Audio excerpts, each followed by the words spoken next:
Live. Good morning, everyone. We're here for the Sunday Mindset Session with Luke Moroney, Tony Meredith. We are here each and every Sunday to bring some insight around what goes on in the mind. It's a big one that we need to work on for ourselves. It is Sunday. It is time to recalibrate and get things working for the week ahead. So we're here to share our knowledge, skills, experience with you all today. Tony, the topic of today. Topic of today, Luke, is around planning. It's around it's a saying, which is a goal without a plan is just a wish. And I've had a little bit of that this week from a few clients. So it's about, I thought it'd be a good time just to remind people that we need to plan things. We've got plenty of goals for ourselves, but if you don't actually join the dots between where you want to get to and where you are, then it'll never eventuate. So it's about time we do some planning. Look, we're also sneaking into the middle of the year. Can you believe it? My gosh, like here we are. It only feels like yesterday that we're kicking off in January and talking about, New Year's resolutions and goals. And now here we are, closing in on June 30, which is the halfway mark of 2021. Absolutely, Tony. That's what it's all about. And today, the topic is around the idea about what is your plan? There's various areas that we need to think about our plan, Tony, isn't there? Oh, look, there's 8 areas. So it doesn't always have to be about business. It could be about health and wellness. It could be about relationships. It could be about your growth, your spirituality, etc. Wealth creation, yes. Career, etc. Yes. But look, there's so many areas that you can come up with goals. It doesn't just have to be about, property. I know you and I, we started our, friendship in property. It doesn't have to be about property. It could be about a whole range of things, but it's all about having something that's in front of you to work towards ultimately. So again, whether it be in weight loss or, whether it be in friendships, it's up to you. I don't know what's happening with Facebook at the moment, but hopefully we're getting everyone seeing it loud and clear through. So hopefully that is all happening at the moment, Tony. What came up with clients during the week, Tony? We're kind of we're just plans are. We're just the gaps, right? Just the gaps. So people hadn't thought through all the specific plans. It's one thing to say, hey, I want to go and get involved in my first property, or hey, I want to go and get I want to grow by 20% in my small business. So I had a number of small business clients and a number of property clients this week, and all with some, not all, but a number of them with some similar situations, which is, well, hey, if you want to get 20% growth in your business, that's cool. But what are the things that we have to do to get us there, right? Because we just put a number out there, then it's just never going to eventuate. So it's about going, well, I want 20%. That's my end goal. That end goal is the 30th of June, 2022.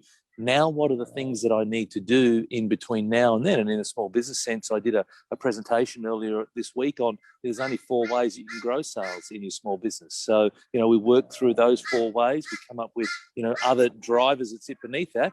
And we create ourselves a plan. No different in property. You want to get into your first property, your second property, your 10th property. It doesn't really matter, but it's about having a goal for yourself, having a plan, and then working towards it. I remember quite a few years ago, I had a plan to buy 15 properties within 2 years. A massive stretch by any argument or any thought process. Yeah. But it's something I just put in place, and it just seemed like a good opportunity, and there was capability out there for me to do it. And you can have the financial aspect to be able to do that, but it's one thing to actually take the action and take the risk and increase the debt levels and the fear around things. And I was able to create that plan, and without that, I might have not been able to do it within 24 months or 2 years. In actual fact, I was able to do that in 18 months. So that's one example of where I've planned and it's worked well for me. And it's actually shortened the time frame from what I originally thought it was going to be. Well, the other thing that you missed out on mentioning there, mate, is the skills and knowledge to have the right selections as well, because you can go and buy X number of properties, but if you go and buy the wrong properties in the wrong areas that don't get the appreciation, well, then you've gone and snookered yourself, right? So I think there's that element of, yes, I've got the financial ability, but I've also understand in this instance, property, but it doesn't have to be property. It can be anything. Spend time making some understanding what it is that you're doing. If you don't understand, seek out people who do. That's why you do what you do. That's why I do what I do, because it's about that can always short circuit your journey in the sense that, I've gone and made an enormous number of mistakes, me personally, but then I also see others make mistakes. So then I can take that and I can short circuit that for someone and say, well, hey, here's some pitfalls to watch out for, and here's how we're able to work our way through that to speed things up. No different to you, mate. You talk about very openly that it took you, I think, 9 or 10 years to go from property 1 to property 2, but you learned a lot through that process, and obviously then you've gone and, accelerated things significantly, but it's through you doing that enables you then to pass on to others, hey, here's the mistakes that I made, and let us short circuit things for you. Yeah, absolutely. Sean and Kelly have come on. Good morning to both of you and to everyone else that's come on and joined for the Sunday Mindset session. We are talking today about what is your plan. Thinking about that first item, Tony, which you already mentioned earlier, a goal without a plan is just a wish. Yeah, exactly. That, I guess people have dreams and aspirations of what they want to achieve. Yep. But it's the planning. Dreams are great. Like, don't get me wrong. This is not to, say don't dream. I mean, dreaming is important. Every idea that started in this world started in someone's head, right? And so it starts in your head and then it goes on from there. So dreams are awesome, but it's the next bit. It's the next bit after the dreams that is, well, you want to pressure test, is this really for me or is it just fanciful? And then what are the things that need to be done to get me from point A to point B? Am I prepared to do that? So you may come up with a whole list of plans and you might go, I need to do this and that, and the other, whatever. But then you might go, you know what? But I really like watching Netflix, or I've only got 2 hours a week to spare on this, or whatever it is. And it's like, okay, well, that is what it is. But just recognize that if that's all you're going to spend on it, then you're going to get out of things what you put into them. So it's about not just coming up with a plan, but then really pressure testing, and is that the right plan for you? Yeah, we really want to put things in place for ourselves, and that planning, can be very crucial. Well, is very crucial, I should say, in the process of achieving that goal. And walking you through the steps of what is required, and just thinking about overall what are we going to do in each and every step of that in that journey, because we can talk about in terms of buying a property. It can seem so simple at first, but when you start going on the journey, if you are doing it yourself, not knowing the steps that you need to take, missing a step could cost you a lot of money. Exactly. In terms of buying the property, in terms of the transactions that are required. And I know with our clients, they do say it just seems so seamless, but it's all the paddle under the water, or the feet under the water, like the duck. Yeah. That is going on in the background that we're doing on behalf of the client. So to make it really streamlined, make it really easy and simple for them. And that's what we're all about doing. Of course. Well, how often do we sit here and watch sport? Like, we watch the State of Origin on Wednesday night, and congratulations to the Blues. It pains me to say it, but there you go. It's on record now. But the point is that how effortless did they look? Like, honestly, they were just a class above. And so, but what we don't see is the stuff that goes on behind the scenes, the preparation, the blood, sweat, and the tears, and so on and so forth. And now, if you translate that into a business sense, that's what you're saying. You're saying that, hey, you personally have gone on that journey, but not only you personally, but then also along the way, you've now surrounded yourself with a great team of people at Search Party Property, and you're figuring out what's the best way to reduce friction. And how do we get people from point A to point B to help them achieve their objectives? And that's incredibly smart, and it's a great process. And so that's what I'm saying, that, one of the things people may balk to say, well, oh my gosh, like, it costs X amount of money to work with, Search Party, or it costs X amount of money to work with, Tony Meredith coaching, whatever it might be. But here's the thing, you're coming at it from the wrong angle. Look at it from the point of view that we have respectively gone through our own journeys. We respectively see others with the pitfalls, what works, what doesn't work, etc. We can accelerate someone's journey. So it's actually an investment to speed things up. Yeah, absolutely. I know in the same way of, like, we talked about my example in property, but also there's the example with you, Tony, of people having the space, people having that time to really think about what they really want and think about all the steps that are required. And this is where we talk about in the planning. And this is where you've brought up this topic today on the back of dealing with clients who don't have a plan, or who haven't constructed a plan. That is going to work well, so they can really visualize what's going to happen. And I guess that's the idea about having that plan, to say what are the steps that are required, so you're really clear about what's going on for yourself. Well, it's also about going, well, you might have in your business, you might have a 20% growth target for the full year, But by just fixating on the end of the year, you're going to miss a lot of stuff along the way. So then what are the milestones along the way to know, am I on track or off track to that? I've given myself 12 months, a runway of 12 months, but now there's little markers to go, hang on a second, we're on track. And you know what, maybe 20% can become, 25%, or conversely, we're off track. And what do we need to do to get back on track? And so that's the idea of having the plans and the actions and the milestones along the way.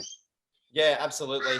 So I'll just adjust the camera a little bit as well. We might have a few visitors come in. We'll just wait and see what happens. We love our fans. We love our fans here on the Sunday Mindset session. Hey, my fans decided to go inside and just sit in the sun. So she's my fan being my 6-month-old dog. So she's just sitting in there in the sun, having a whale of a time. Absolutely. So what about the construction of the plan, Tony? You're talking through things like we are quite, there's a checklist that we need to use in terms of the property investing so people are clear. And it's a 30-step checklist. People are like, oh, you just buy the property and then you own it. But there is so many steps along the way of buying a property. What is your checklist for your clients, Tony? Yeah, so I've got a 10-step process to my coaching. So that's the first thing. Only 10 steps, Tony? I need to. So between now and tomorrow, we'll come up with at least another 20, mate. I can't have you beat me. So that's my first milestone. Too funny. But look, here's the thing. No, Tony, is it because you simplify things? Is that why it is? Yeah, I don't know. It's very high level, right? So it's high level. I talk about there's only 4 ways to grow sales. When you break that down beneath that, if you're in small business or any business, you'll know that there's a gazillion ways that you can grow sales. But at the highest level, right, there's only 4 ways. So there's only 10 high-level steps, but there's a million different things that we do along the way. And it obviously depends on where people are at. So it's about having the flexibility to adapt, to adjust to suit, certain circumstances. But the key thing with planning is always, always, always start with the end in mind. Always start with the end in mind. So and the end is variable. So it's up to you. So for some people, the end might be 6 months. For others, it might be 12 months. It might be 5 years. For others, it might be 1 week. It might be, I'm really struggling to get off the couch. And so I'm going to set myself a 1-week plan. Bloody awesome. Like wherever you're at. There's no hard and fast rule about this. Remember that progression beats perfection. So it's about just doing a little bit more than yesterday. That means that you started to progress, in a forwards direction. So it's about start with the end in mind. And then it's about coming all the way backwards to where you are today. So for example, if you've set a 1-year goal or a 12-month goal, halve that from a milestone point of view. So halve. So that is, go from 12 months to 6 months. So if you go and set a goal, say the 30th of June 2022, where do you need to be by the 31st of December 2021? What are the goals? What are the milestones? What are the actions that you need to take? Halve that again. Where do you need to be by the 30th of September 2021? And then keep going back. Where do you need to be by the end of July, so on and so forth. So start with end in mind. I want 20% growth, or I want to get 2 properties, or I want to get my first property development site, or whatever it is, and just start to work your way backwards from there. Now, here's the other thing with planning. Get it down, then get it right. Don't sit there and try and get it perfect, because it's not going to. It's your goal, it's your plan, and you can be like a panel beater, I think I've said this before, and bang it into shape, right? And so you can just get stuff down on paper and bang, bang, bang, bang, bang it into shape, keep adding stuff, put lines through things. It doesn't really matter, because getting it down is the first step, and then get it right from there. A lot of people tend to try and have things up here, solve things up here, and it doesn't work that way. Get it down in paper, and then you can visualize it, you can see it in front of you, and then make corrections accordingly. Yeah, Sean talks about climbing a staircase, which is, quite appropriate as well. Being, the staircase, the top of the staircase being your goal you want to achieve. And think about the 10 steps or the 30 steps or whatever that you need to take to get there. Constructing the plan is a good way. And sometimes it requires that help. Like I've done a property space, we're providing the checklist for the 30 steps for clients. Tony, with your coaching, you're providing the 10 steps that people need to go through to construct a really good plan to see them look to achieve their goal that they looking to achieve. So it is a big one for all of us to be aware of the construction of the plan. I guess we're just thinking sometimes that we just want to achieve that, Tony. I guess the fallback is I just want to achieve that, and then go haphazardly into it, diving in at the deep end. And it's a case that some people sink and some people do swim.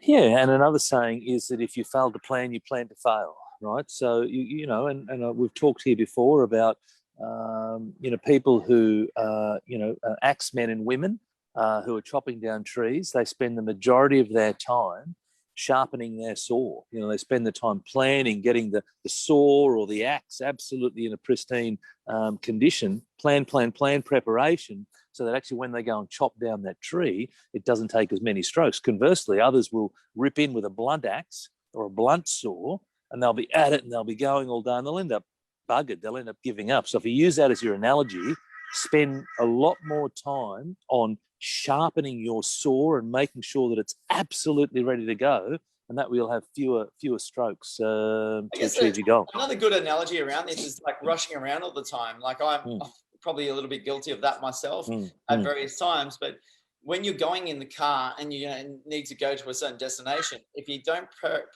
plan and prepare on your journey, on your route that you're going to use, then you could go all the way around, take an extra 15, 20, 30 minutes with because you haven't planned and taken, a couple of minutes just to say, is there traffic in this area? What are the maps telling me the best direction to go or the best path to use in this situation? So that can be really an idea that, people log on to in terms of that goal that they want to achieve, because if you just tackle it and just dive in, it could be dramas for you. Oh, it will be dramas. Not it could be. It will be dramas. It won't work out for you. I'm telling you, because you haven't prepared. Again, look at the football this week. There's no doubt in my mind that New South Wales preparation was exceptional compared to Queensland. It showed in the first 2 minutes of the game, and it was just a nightmare the remaining 78 minutes. So but their preparation was absolutely exquisite. They turned up. They were ready to play. And unfortunately Queensland didn't. They lost a golden opportunity up there in Townsville, but nonetheless, good thing about State of Origin, there's best of three. So fingers crossed. Fingers crossed for a contest. Obviously I'll be backing Maroons, but fingers crossed for a contest. But the point is, and this is not the welcome to the football hour, by the way, but this is about preparation and planning and, dotting the I's and crossing the T's. And it just, on the surface, seems like New South Wales did that. And that's just one example that's fresh in my mind, but there's so many other examples, whether it be in business or whether it be outside of business, that it's just critical to make sure that you have the plan for yourself. And like you said, when you're going to a new destination, the good thing now, I suppose, is with the new destination, we just plug it in the GPS and it figures it out for us. In life, it's not that easy, right? But if you want someone to help you figure it out for you, well, then use the likes of, say, Luke or I as your GPS. If you want to use an analogy. Use the tools, use the team, which is very important.